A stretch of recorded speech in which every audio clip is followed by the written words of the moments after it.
Disclaimer: the views expressed on this episode of Perspective Platoon with Prateek are solely the opinions of the host and the guest. The content of the conversation is not reflective of the institutions or establishments mentioned therein. Take all these opinions with a pinch of salt and a dash of lime if needed. Namaskara, good morning, good afternoon, or good evening whenever you're watching or listening, and welcome to this episode of Perspective Platoon with Prateek. My guest this week is Amirah Zulkifli. Amirah and I met each other at the University of Central Oklahoma, and we've now known each other for about 3 odd years.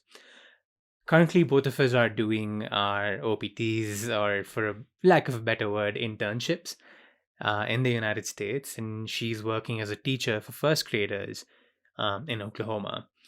So, in this episode, we explore that topic a little more in terms of teaching, molding kids to be better adults in the future, and much more.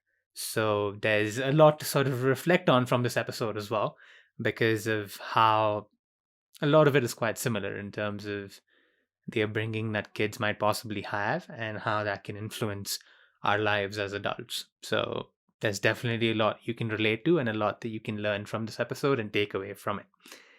So, without further ado, I present to you Amirah Zulkifli on this episode of Perspective Platoon with Prateek.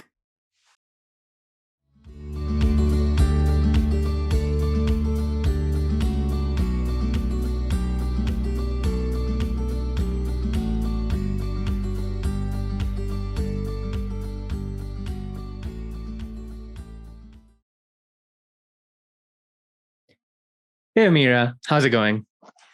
Hey, I've been good. How about you?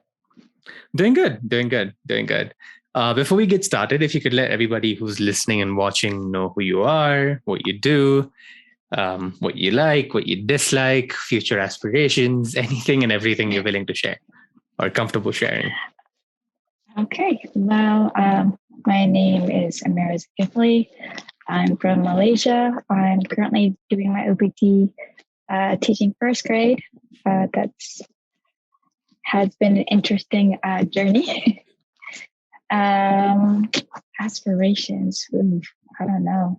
I honestly am not sure what I'm going to be doing next year. So I'm kind of going with the flow right now. Yeah. Gotcha. Anything you sort of like or dislike about everyday life? Well, I have, the school that I'm teaching is in Oklahoma City, and I live in Edmond. And due to that construction that we have going on, I have to go even earlier than I'm supposed to, just so that I can get there in time. So waking up early, like super, super early, is a little harder on me. Gotcha. Yeah. I'm sure. It's sort of that adjustment, right? That's a bit of a problem because it's sort of like a sudden change where, like, oh, because it's construction, now I have to make this change, and you sort of have to like do all of those things. But yeah, I mean, I guess as long as it works, right? Yeah. Well, there are times when I'm like, hey, so I'm stuck in traffic for the past 10 minutes and I'll be there. So Gotcha. It's just adapting, I suppose. For sure. Yeah. And yeah, with you saying that, I guess we can start off. I mean, almost all questions I ask tend to be quite deep, but with maybe a hard-hitting question in some sense. Well, how important do you think it is for us to adapt in life? Oh, very. I mean, I'm just going to say in the aspect of, my life as a teacher, it's like every single day, there's always something new. And especially because you're working with, kids and the people. And so it's like you're just rolling with the punches and you're needing to adapt, I have like some kids who are needing more help, whether emotionally or academically. And I have to adapt the way that I teach based on that. So in that sense, I think it's really important. And even as like a person, adaptability is very, very important. Because I mean, not everyone's going to be doing it the way you're doing it, So you got to do something to make it, easier on yourself and as well as with the people that you're working with. Definitely. Do you think that we give too much, I guess credence is not the right word, but we give too much importance to sort of being prepared in comparison to being able to adapt? Yes and no. I think it's just like human nature for us to be, like, oh, I need to do something to like prepare myself for the unknown. That's just a normal thing. Like whether it's a new job or it's a first day at school or anything new, you're always wanting to like see what can you do to reduce the unpredictability. I mean, let's face it, we like a little stability and a little predictability. And by doing some planning, that kind of helps you, prepare yourself for that. But even if you do plan, you also have to give yourself grace to adapt, because how do I say this? It's never always going to go the way that you planned it in your head, like going back to me as a teacher, it's like, oh, you're doing all these lesson plans and you're like, okay, I'm going to be doing this, I'm going to be this, I'm going to be doing this. And in your head, it's perfect, right? But then once you actually do it, sometimes the kids react in a certain way and you kind of have to shift according to that because it's like, okay, this is not working. I got to, think fast and adapt.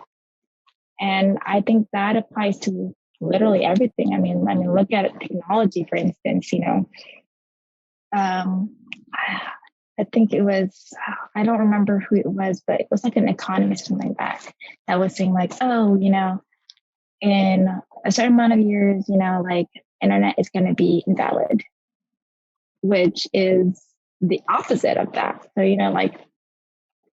and, there's like even companies like, Nokia and all that didn't progress or adapt according to the times, and they kind of lose out. And I feel like that goes all around, not just with companies, but as an individual as well.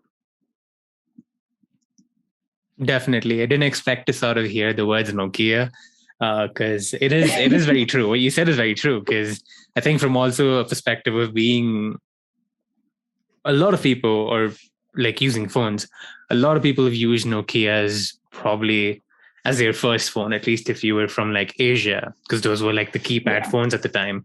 Because my phone was like, I had a small, I remember it was probably this big, like a Nokia. I forget what the model name is, but now it's 3310. No, it wasn't a 3310. No, it wasn't a 3310. Might have been a version slightly better than that, or maybe newer than that, I guess, but still a keypad one nonetheless. But yeah, like you said, it's sort of that thing that they didn't adapt enough to sort of thrive in the smartphone market. Not to say that they didn't try, maybe they did with like their Lumia series and the Microsoft and all that sort of stuff, but it probably wasn't on par with. Fast enough.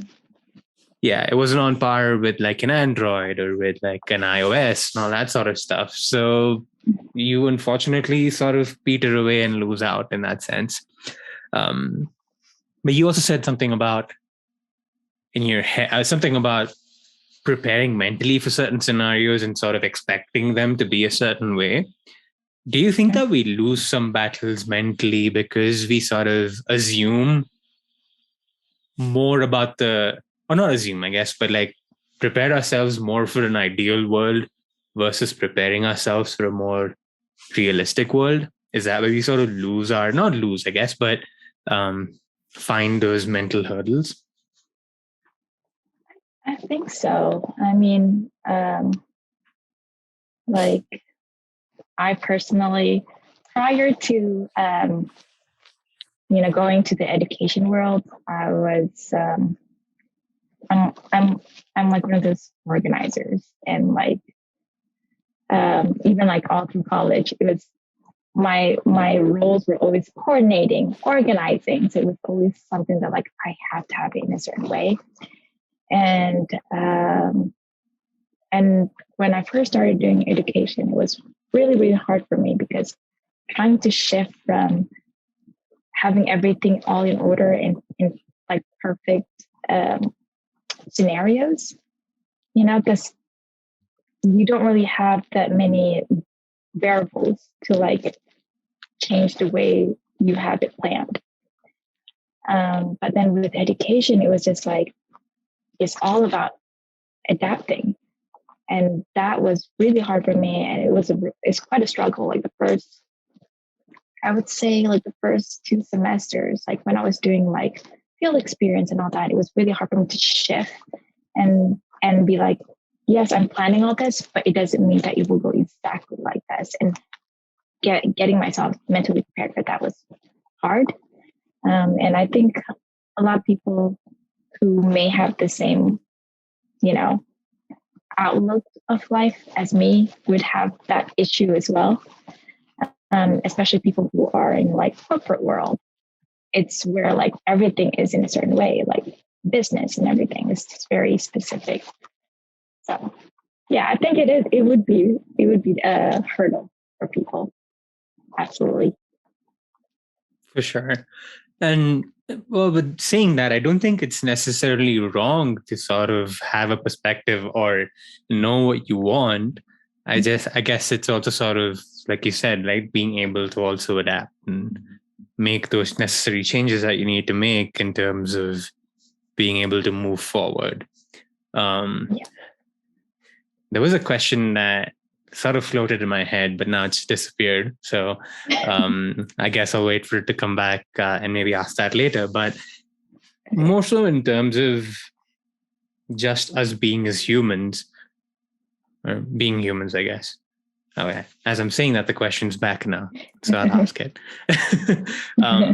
Do you think that having a realistic perspective of what happens in the world might be tagged as being pessimistic in a lot of ways, because then you're just like, oh, something bad is going to happen, or X, Y, and Z is going to happen, which is probably going to take me 2 steps back. So do you think it's like a fine dance between looking at a realistic world and making sure that you're not pessimistic about it? Yeah. I mean, like you said, it's really hard. There's like a really fine line between being, realistic and pessimistic. And a lot of times when trying to think realistically, you tend to think of it in more of a, negative way.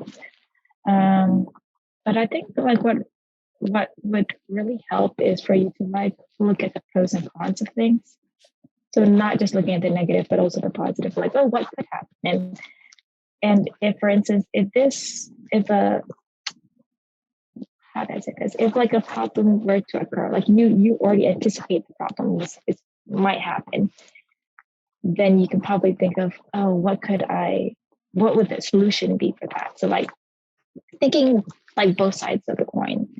And I would say it's really hard to do that on your own. There are times when I guess that is why we have, friends and family. That really helps for you to kind of bounce off ideas with, the people around you, and kind of to like, in a way, like not fact check. How do I say this? Like reality check, and see both sides of the coin. So that's roughly what I think about that. Mm-hmm. Yeah, because I think a lot of the times there's also this sort of mental distinction that can be quite hard to make between being realistic and being pessimistic, because I don't entirely think that pessimism, I guess let's put it this way. I guess if pessimism is the crux of your life, then I guess that's where the problem lies. But then if you have a pessimistic view in terms of maybe like that, again, for the lack of a better word, inspired pessimism in the form of realism. Maybe it's, I don't know, maybe this is just a conversation topic in some sense for a lot of us to sort of just think about, in that we should learn to make those distinctions between what part of me is being pessimistic and what part of me is being realistic. And is there a separation that can be made between the two in certain scenarios? But yeah, our thoughts seem to spiral a lot in that sense. So it definitely makes it a lot harder to like catch yourself, I guess. Yes. But because like you said, right, it's good to assess the pros and the cons and sort of make an informed decision by talking to people, finding influence from someplace else, and so on. So how do you tend to? Oh, go ahead. Sorry. Go ahead. No, I mean, like for me, sometimes I just write it down because, like, sometimes because thinking about it is one thing, but seeing it in front of you is like another thing. Like, oh, you're actually seeing what are the pros and cons of it, and that kind of helps as well. Okay, your question. No, you're good. You're good. Yeah. I was just gonna say, like, how do you catch yourself when you feel your thoughts spiraling into a negative space in terms of just thinking about the cons and forgetting that the pros also exist? Oh, I mean, I think it happens to everyone, but allowing yourself to like recenter yourself would help. And I know when you say, oh, well, how do you recenter yourself? I think it's just doing something that you enjoy. It doesn't have to necessarily be anything to do with your problem or anything like that, but just something that you enjoy, just to shift your mindset to something a little bit happier in a sense, so that you can find that balance. For sure. Because I think we all, maybe this is a bit of a generalization, but we all have had our phases of being overthinkers in many ways because of certain situations that our lives may put us in. So I think it's also sort of being able to make that distinction of, I'm overthinking about this and I should maybe step back a little. And like you said, maybe recenter yourself, do something that will take your mind away from it. That way you can come back a little more fresher and attack it maybe with from a different angle. So yeah. Transitioning maybe a little more into what you do in everyday life now in terms of teaching first graders. Mm-hmm. Do you see yourself a lot in some of these kids? Sometimes you as a first grader, I mean?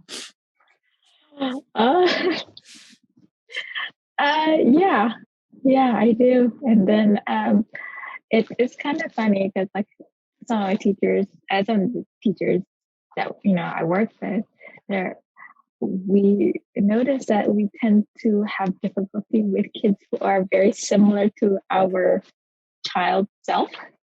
Mm.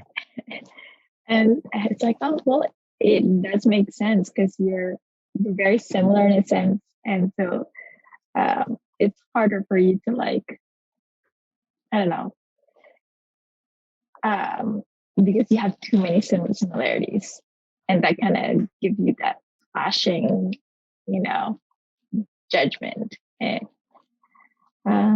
yeah, it does get, it's funny, but also difficult. Because you're like talking to a mini you, and you're just like, I know that I would have answered the same thing. And you find it funny, but you're like, oh, but how do I refute that? Because that is me. Yeah. Mm. Do you need to necessarily refute it all the time? Because sometimes it might be, right? Right. Yeah. But like, yeah, you don't have to refute it all the time. But like, you always have to say that there is a time and place for everything. So, for instance, they're great writers, but not when we're doing math.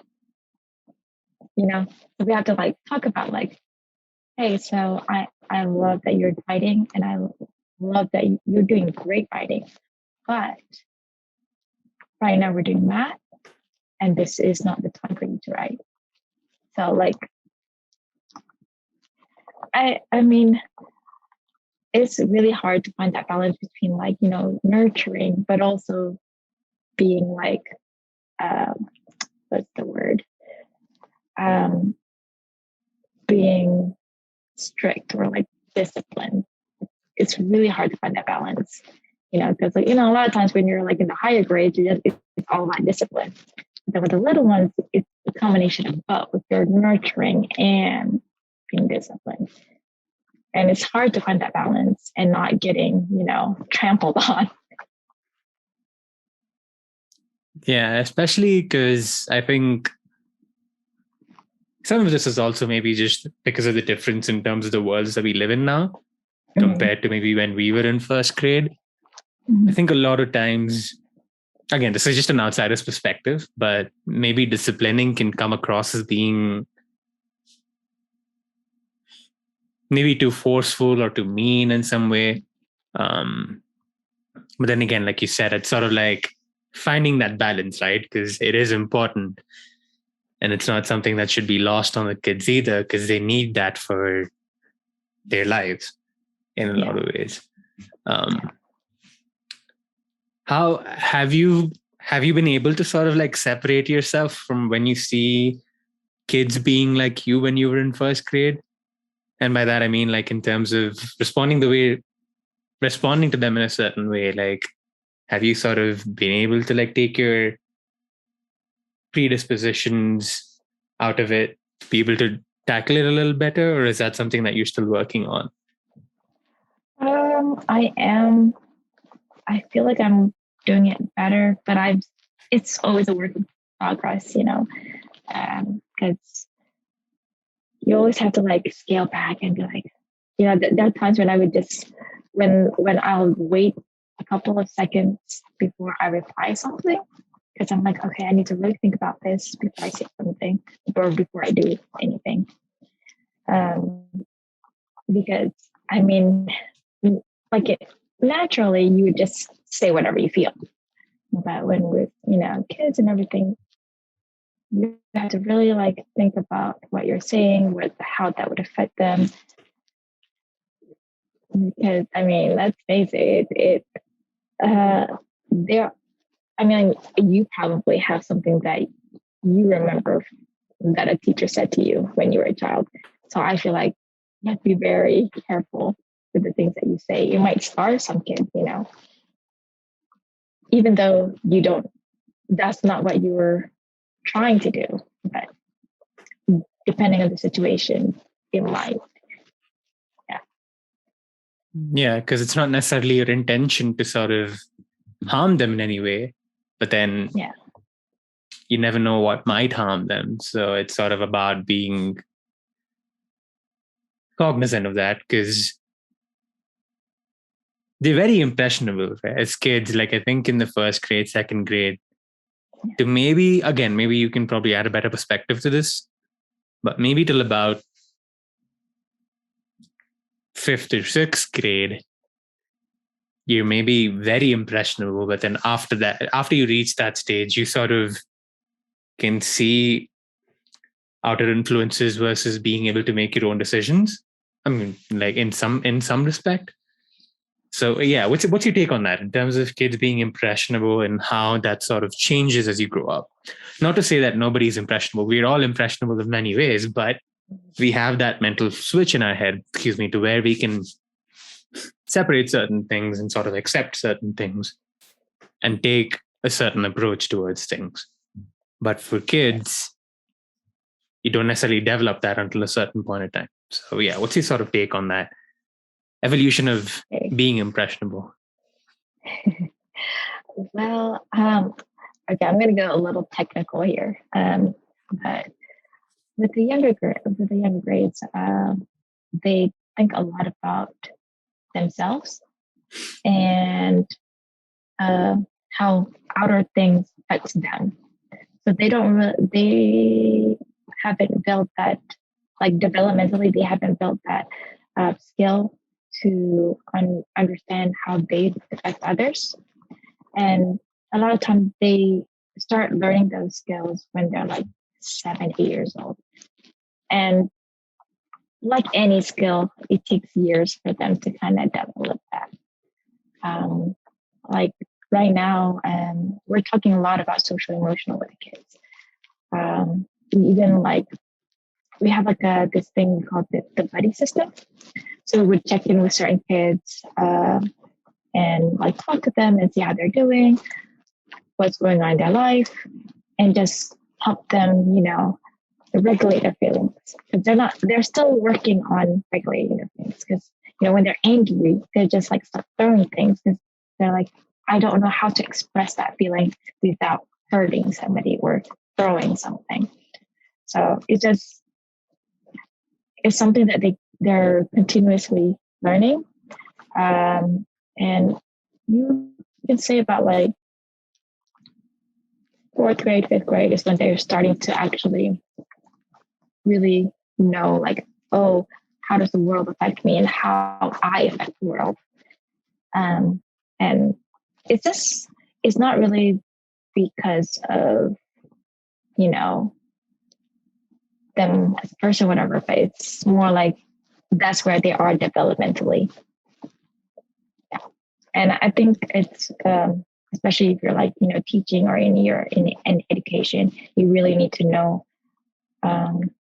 where the kids are developmentally to understand what they can and what things that they're not there yet. That's another thing that we always talk about is we don't say you can't do it. We say that you're not there yet. So it gives more of a positive spin to it so that they feel like, oh, I can achieve that, just that I'm still working on this to reach that goal. I'm going off topic now, but yeah. No. You're good. You're good.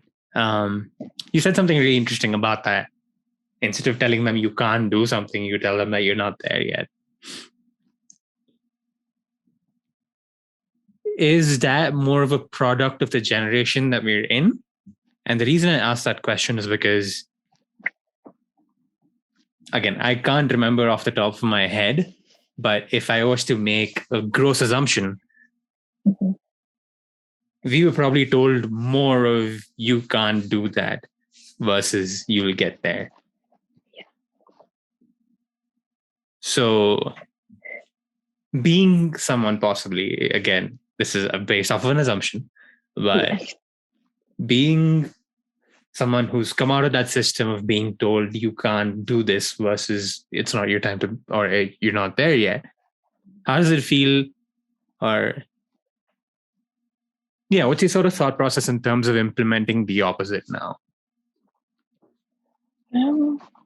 So it's a battle for sure because you have been exposed to a world where you're like, you can do this and you can't do this, like you were saying.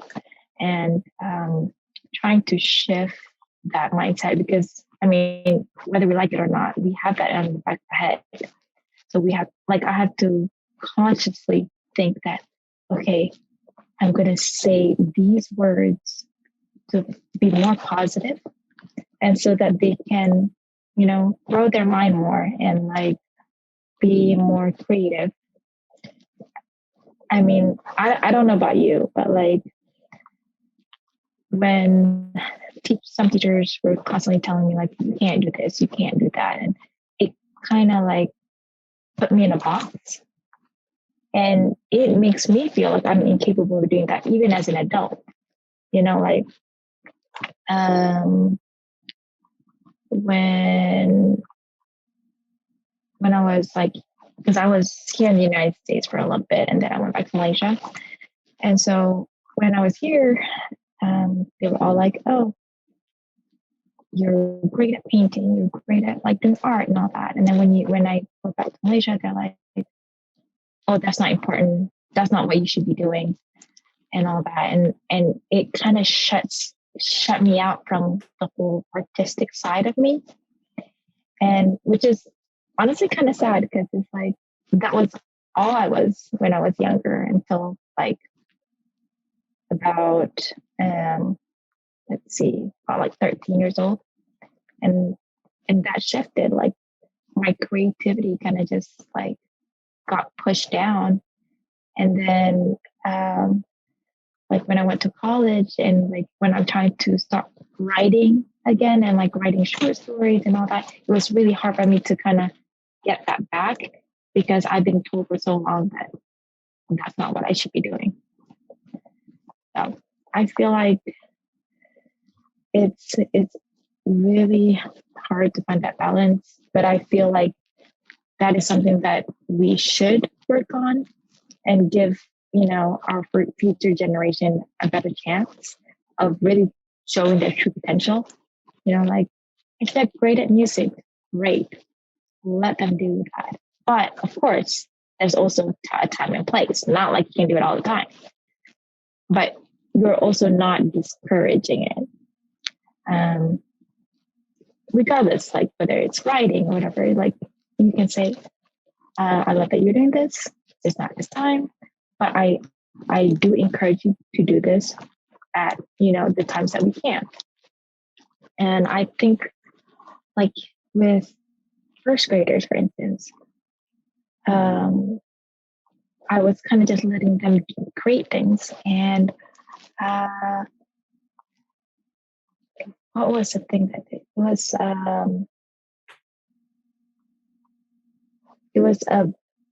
think it was like a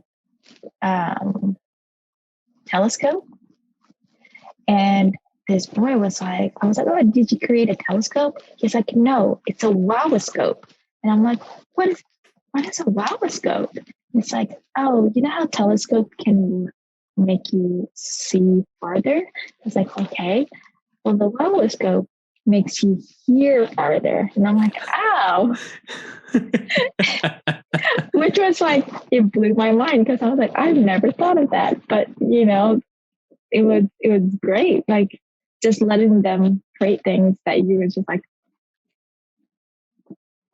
I didn't think of any of that. I mean, I guess the beauty of saying that you're not there yet gives them the hope and the faith that there is a possibility that they will be able to do something.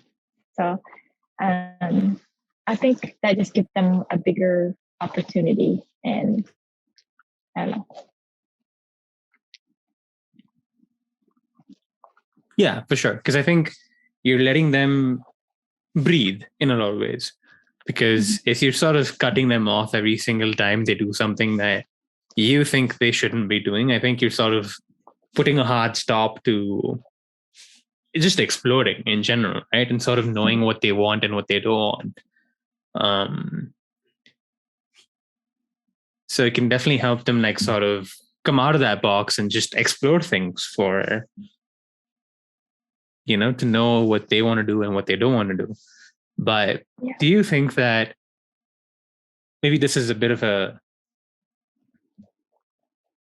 what's the word I'm looking for? I can't find the word, but it's okay. Anyway, it's sort of like, at what point do you maybe find ways to tell them, okay, maybe this is, maybe instead of saying you can't do this, maybe you shouldn't do this or something like that. The reason I ask that is because a lot of the times with, okay, you're just not there yet, maybe it can help. For sure, I agree with you in that it helps them explore. But then if it's harming them in some way, or if they're not good at it or something like that, when do you sort of jump in and be like, okay, maybe this is not something you should be doing, but maybe we can find a different alternative? Like, I know it's hard to sort of determine that point because it's different for different people because we're all unique in our own way. But what is this sort of juxtaposition of that in comparison to being like supporting them and like letting them explore? Well, I'm going to give an example that I recently had with my kids. They were on the jungle gym, and some kids are able to like climb all the way up. Some of them were not quite there yet. And then one of my kids was like, "Oh, I want to be up there, but I'm scared." And I'm like, "Okay, so we're going to do baby steps." It's like, I was like, "Well, you know, there will be a time and a day that you will be able to reach that, but we have to try from here. Today, we're going to try from here to here. And then tomorrow, if you feel comfortable and you feel that you got it, you can continue going a little higher." So I guess, like I know that it was not safe for her to go all the way up, obviously, because she herself was not confident with what she was capable of doing. So just by giving that, like, guidance and support and saying like, "Oh, we can still do this, but we're just doing it step by step." So, I mean, like you said, you have to make that judgment whether that is safe or not safe. But if it's not safe, what can we do to, scale down that, danger? Or like another thing, if they are still like, they don't really know how to use the scissors, right? So of course you're not gonna ask them to like head a circle or something like that. But we're working on how do we handle scissors. So it's just scaling back and or scaling forward depending on what they're able to do and supporting that and giving them that guidance. We're not saying that you can't. We're just saying that we'll start with this first. We'll try to meet this goal first. And if we can do that, then we'll go forward.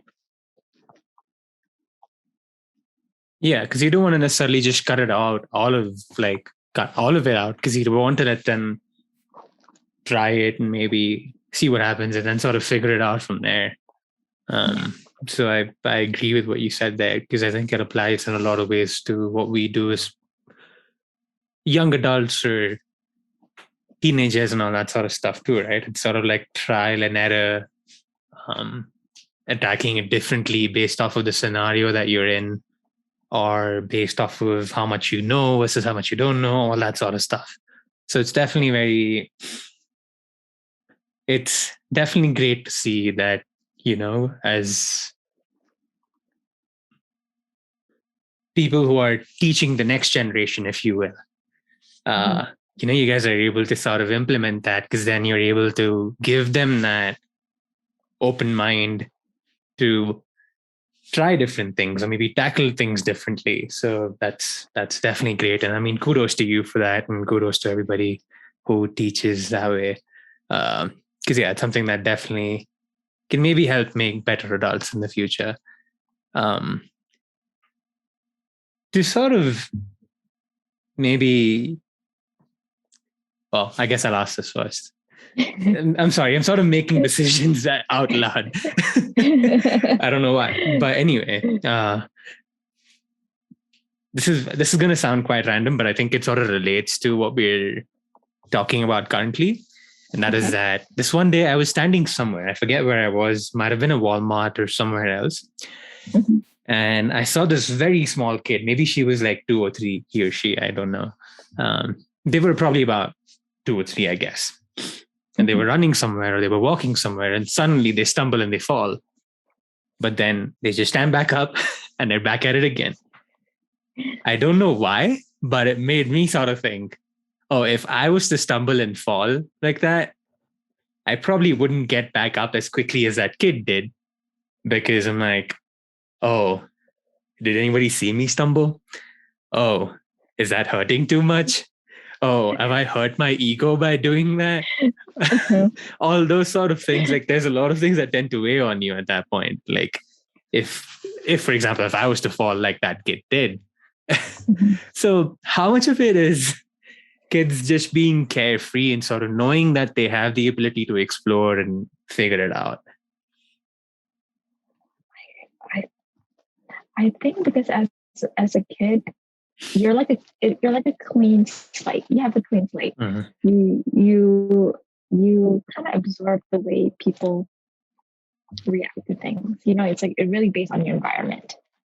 It's like the whole nurture versus nature kind of thing. So I feel like these are more carefree and they don't really have any like prior disposition of certain situations. Like for instance, they don't really notice, but they're like, oh, I'm just gonna be friends with these people, you know, and they don't see, oh, you're different. You know, it's when the adults start saying something is when they're like, oh, I didn't notice that, but now I notice it. So I think as a kid, you're just more carefree. You know, you you're just exploring and learning how you fit in the world and how you fit in the community and how you fit in, just your environment. Um, but as an adult, because you have gone through so many things, you're just like, because of your experiences, you're like, oh, I don't want to do this because I might get embarrassed. I don't want to do this because, you tend to be more scared of doing things because of your previous experiences. Um, and I mean, that is perfectly understandable. But I think we sometimes forget that, we also need to give ourselves a chance, to do things. Because, yes, that one experience may have been bad, but it doesn't mean that it will be bad every single time. You know, different situations might, or different circumstances may change that situation. Definitely, yeah. It's not like I'm going to trip and fall every single time I walk inside a Walmart, So, Exactly. yeah, definitely. I get that for sure. Again, maybe this is again something that might seem out of context, but I think it probably relates to what we're talking about in terms of kids and how they grow. Mhm. I was just thinking about this earlier, and I also tweeted about it randomly enough. And I even remember reading a tweet the other day about someone saying that kids in school are, I guess, prepared for school. They're not prepared for life. And earlier today, that thought even crossed my mind. And I was like, why is that? Like, or at least why do I think that kids are not necessarily being prepared for life? And I don't mean this as kids like just for first graders. I even mean this for like fifth graders or high schoolers or whatever, Why do you think does that perception of kids not being prepared for life and just being prepared for school exist?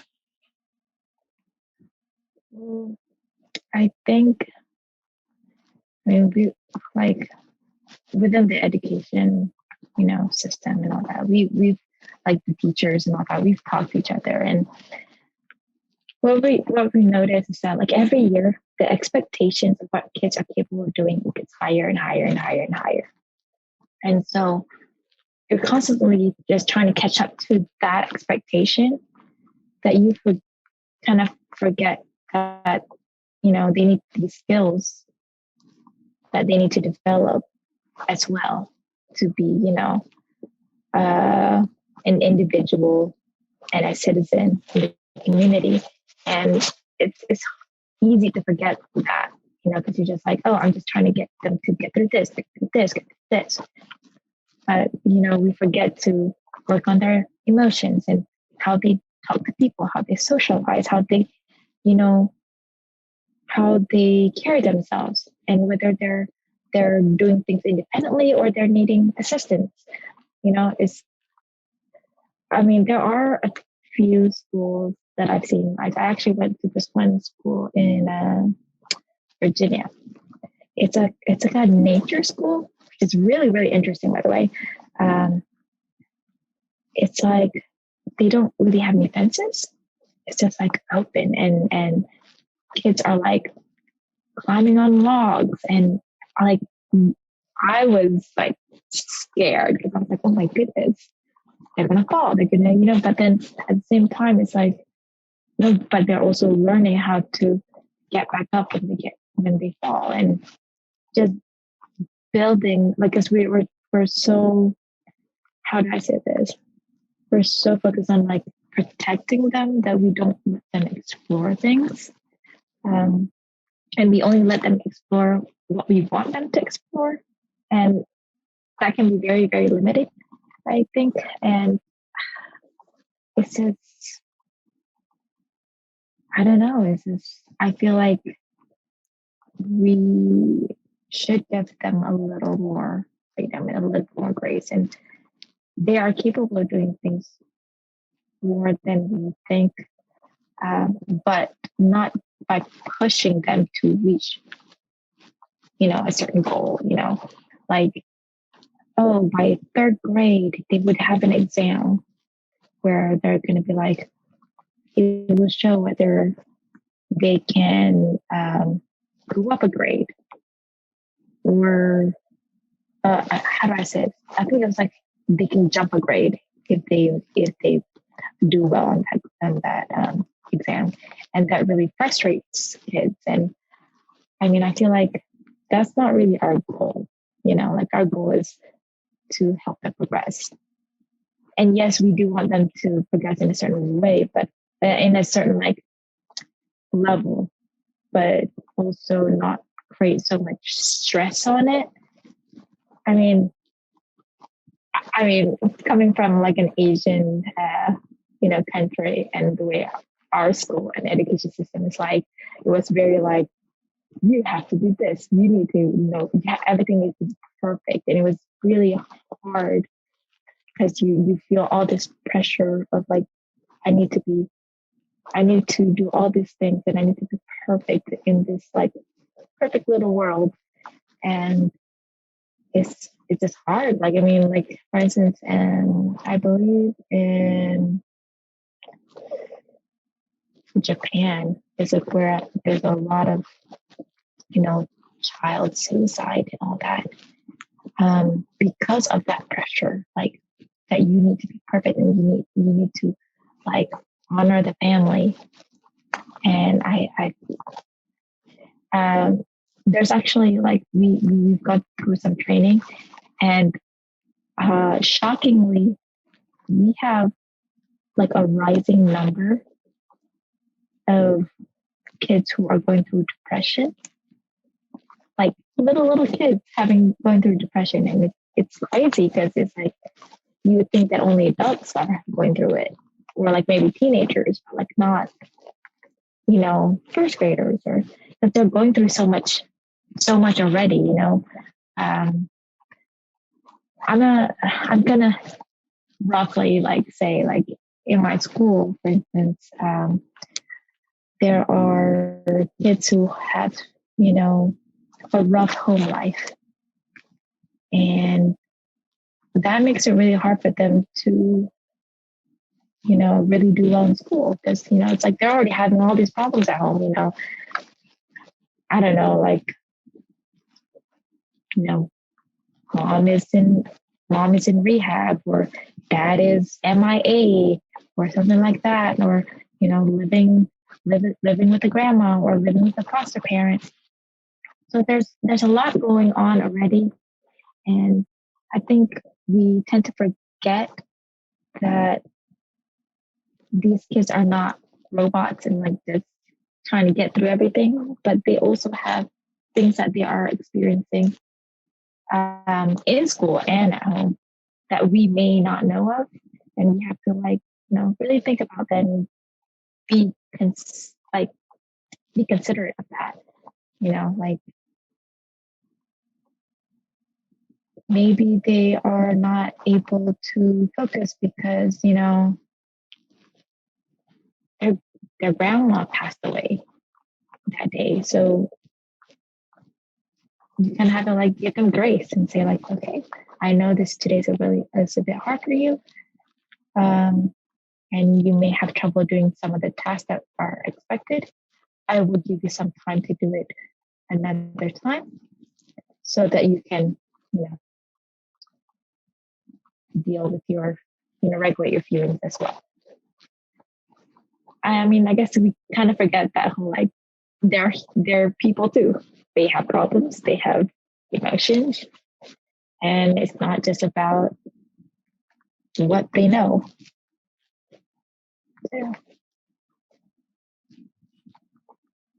Yeah, because like you said, it's sort of like we try to shield them from all the bad of the world.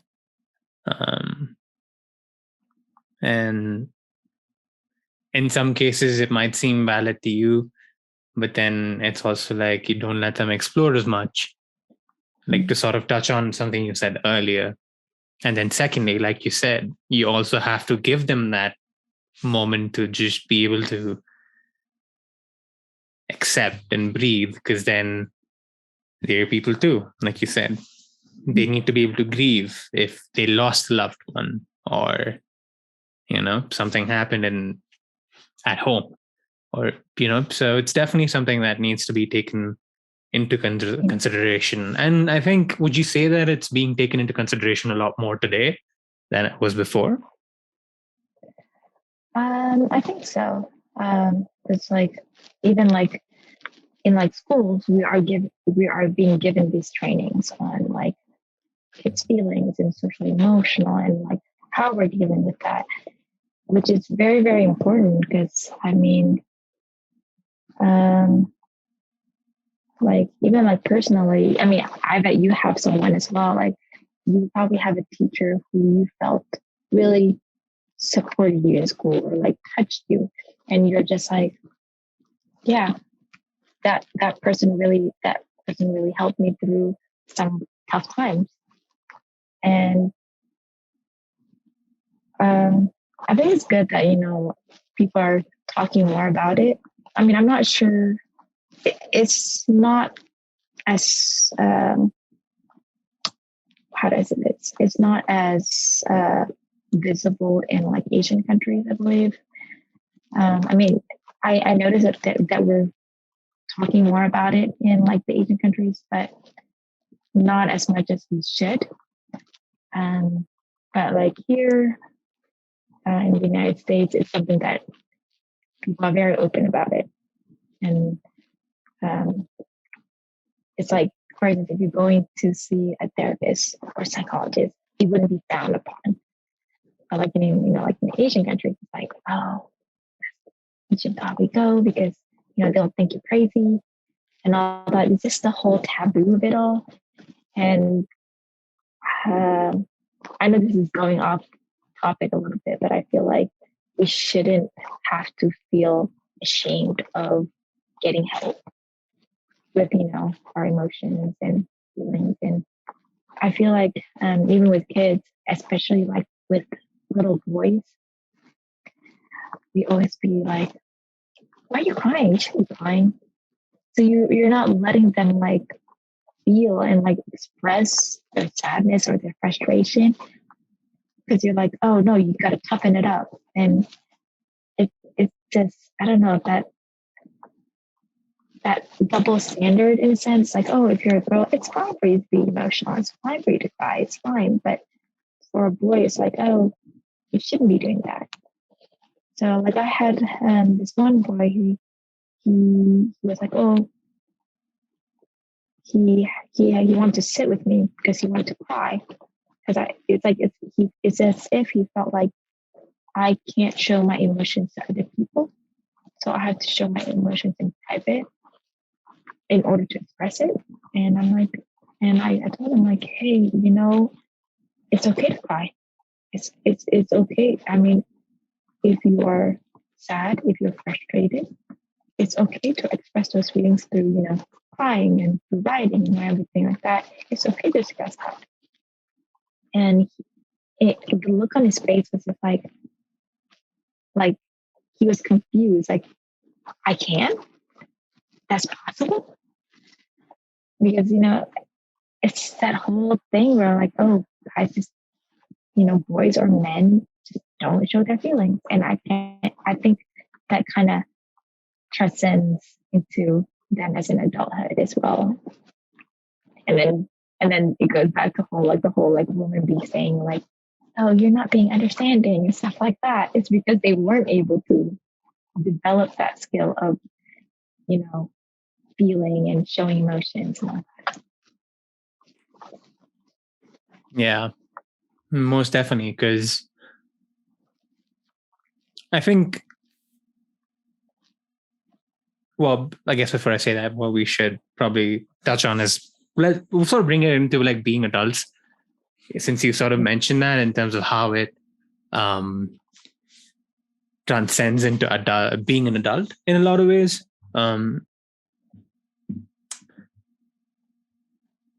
And I know it's multiple factors. It's not just one or two things that make people say certain things to their kids or sort of make them live life a certain way. But why is it that we put a lot of emphasis on, oh, we need to look good for the world, rather than, oh, I should take care of myself?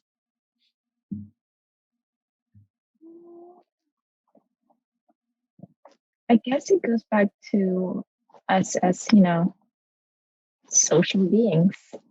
We, whether consciously or subconsciously, we're always thinking of what other people think and what other people see. And it affects the way we react to things and do things.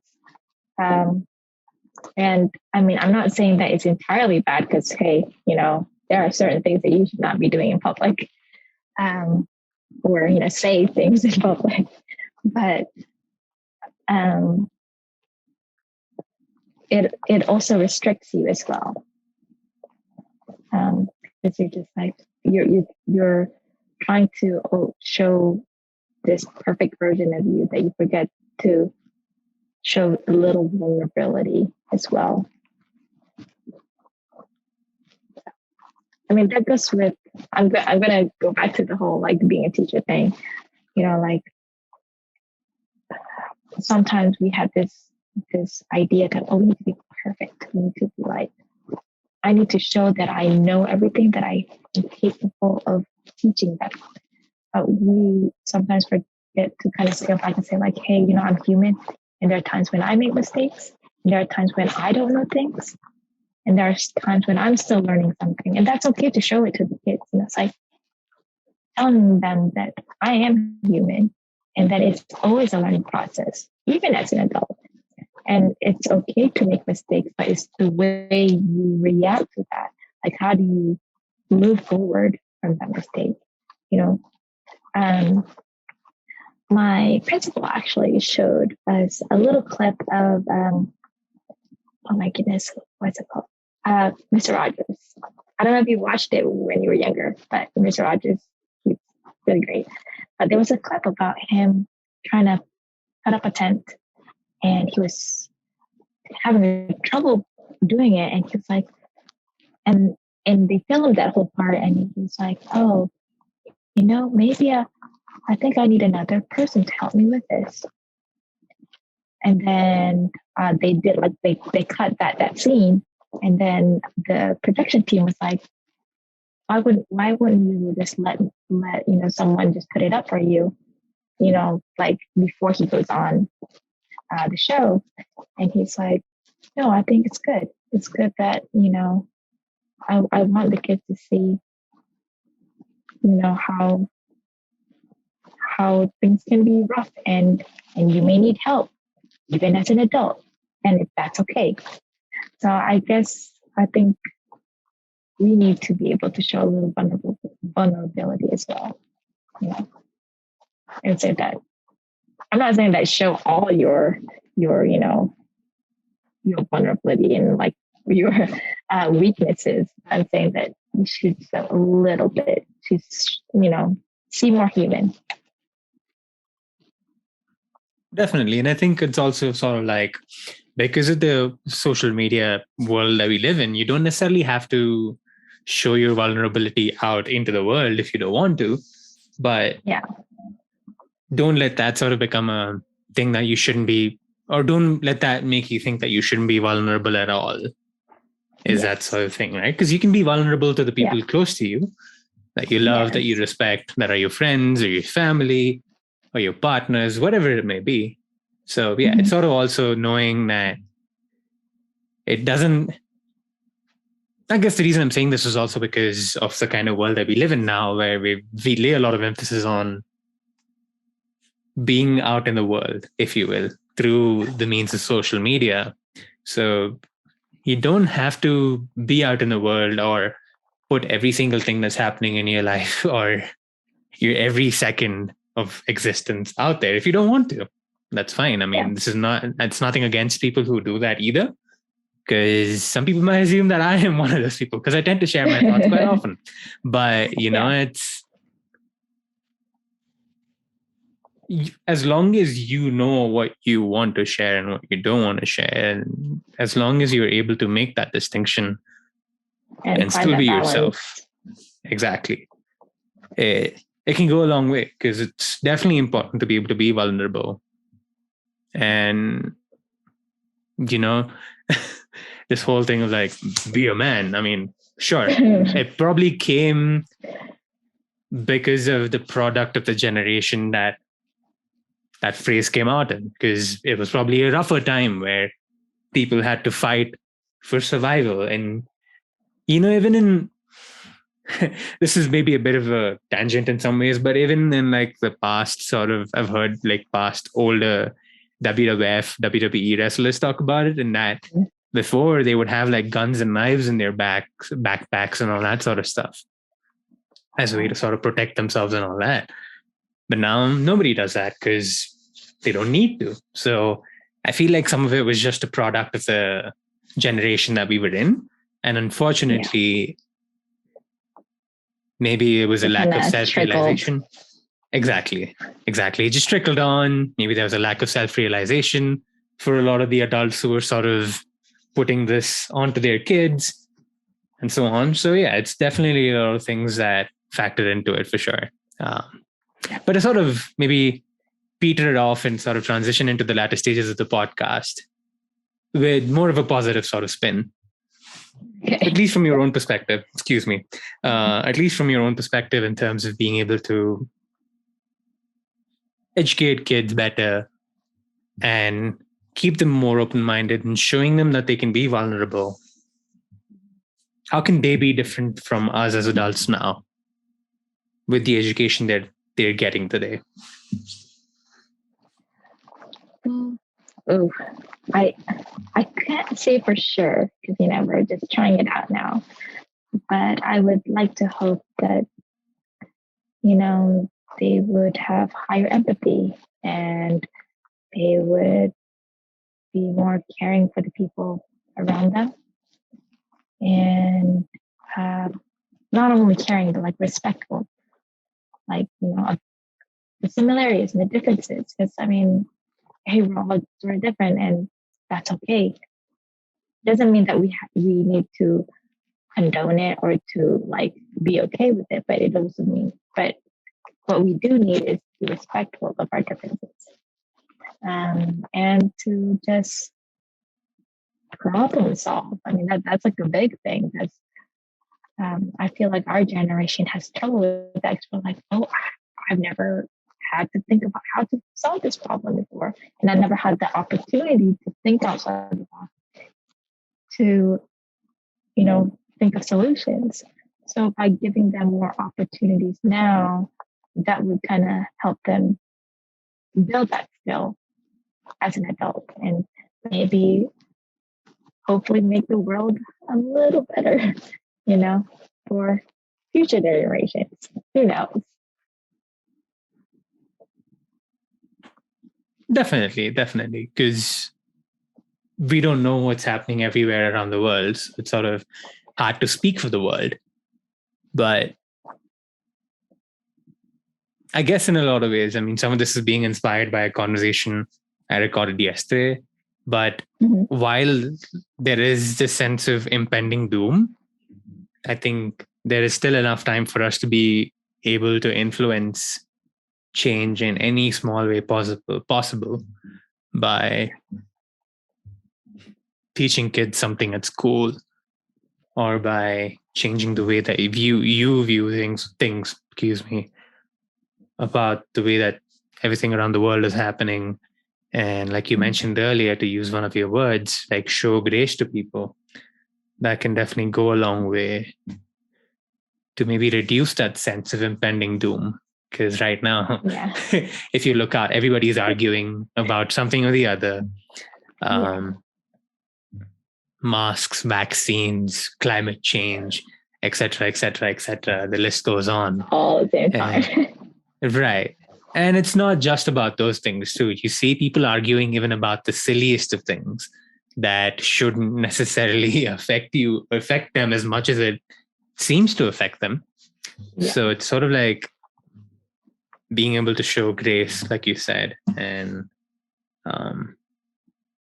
doing what we can to maybe possibly implement that change to where it doesn't feel like we're living in this sense of impending doom, So yeah, I mean, that was just sort of heavy note to sort of cap this off on. But thank you so much for sharing everything that you did about like teaching, and the fact that through your school, your colleagues and you are able to sort of influence something is great. I'm thankful for that. So thank you for what you do in that sense. Yeah, we're going to transition into the word association game called Bish, Bash, Bosh, where I will give you 5 different words, and you will respond to each one of them in either 3 different words or 3 different phrases. So, for example, if I was to say life, what are the 3 things that sort of that call out to you? Oh boy, when I say the word life, that sort of thing. Does that make sense? Yes, I think so. Yeah. Okay, cool. So the first word is differences. What are the 3 things that sort of call out to you when I say the word differences? Differences, compassion, background,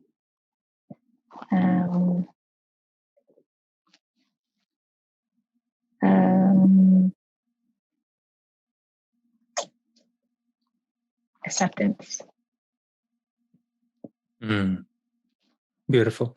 What are the 3 things that sort of call out to you when I say the word nuance? Nuance. Intricate. Subtle.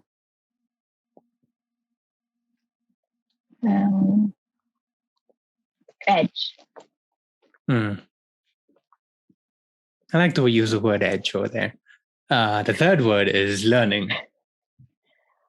Learning. Consistent. Reflection.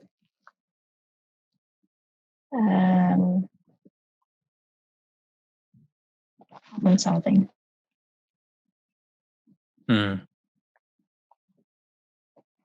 Problem solving is making me think a lot. I don't know why.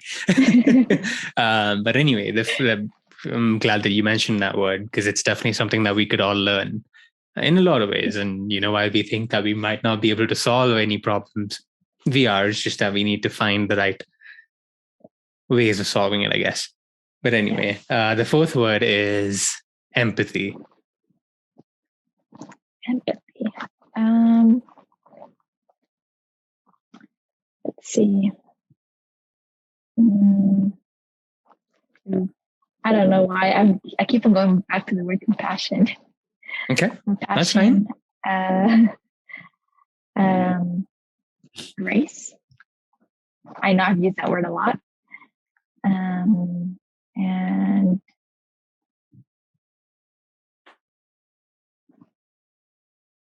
respect.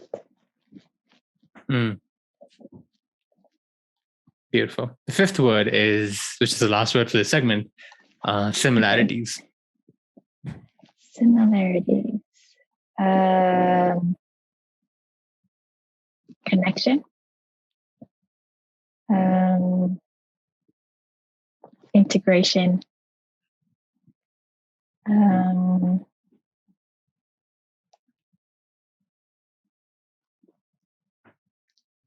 Relationship. Cool. I don't think we've gotten the word integration for similarities. I might need to go back and check, but it's an interesting word to use for similarities because it definitely applies in many ways. So yeah, so thank you for sharing that, and thank you for playing along in the segment of Bish Bash Bosh. No problem. Just two more questions. Yeah, for sure. Just two more questions before we transition, or before we are done. First one is, how do you relate to people? How do I relate to people? How do I say this?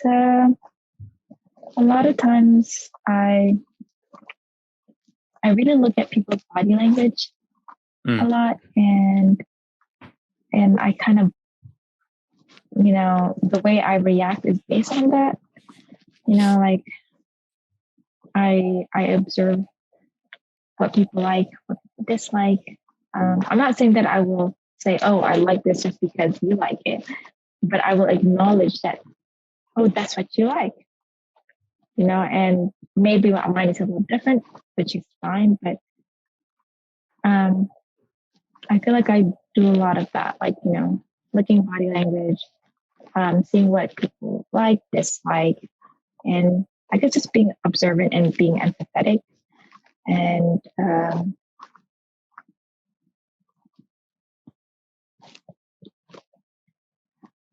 then adapting to like the situation, like, for instance, like, you may not agree with something, but it doesn't mean that you need to be,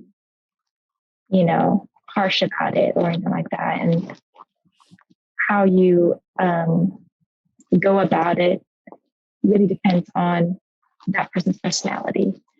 So if I see like that person's personality is more like, I just want you to just lay it on me and just tell me what you think, then I'll say it the way that person, that vibe that I get from that person. And if I feel like this person is more like, tell me how I can improve or something like that, so then I will probably change the way I present that based on that person's personality. So I guess I just adapt according to the person's language, or like that person's body language, and also their personality, and just going from there. Beautiful. I kind of like the way that we came full circle to adapting. That's a neat arc.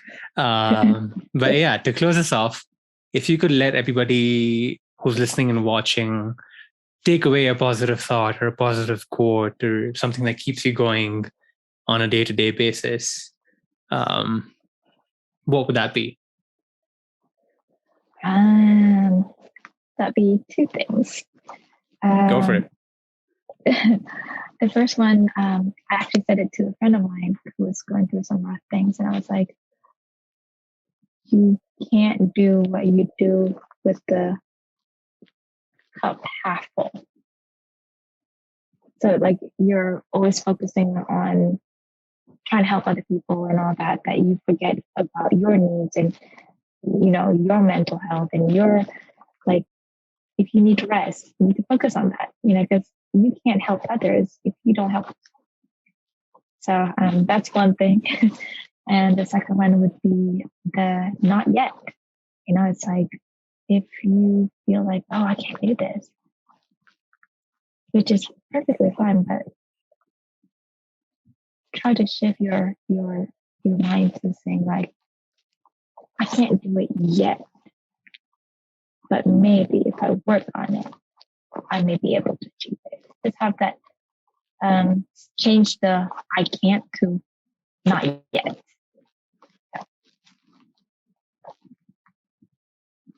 Beautiful. That's a very deep note to close off on. And thank you so much, Amirah, for sharing everything that you did. Once again, I appreciate the time appreciate the time you took to share everything. So thank you for that once again. And for everybody who's listening and watching, thank you so much. We'll see you guys next time. Thank you for watching this episode of the podcast featuring Amirah Zulkifli. Make sure to mention in the comment section below some things that you found interesting, intriguing, or relatable about the conversation. Make sure to also check the description box below for other sources of information, content, and even the link to the newsletter that I upload every week to sign up for it. Make sure to also like this video, share it around, and subscribe to the channel and hit the bell icon to never miss another episode. If you've made it this far, thank you once again. I really appreciate you listening to the entirety of the episode and joining in on the platoon of perspectives. Until next time, stay safe, take care, and don't forget to keep your mind open to different perspectives, because you never know, random relatability might just be around the corner.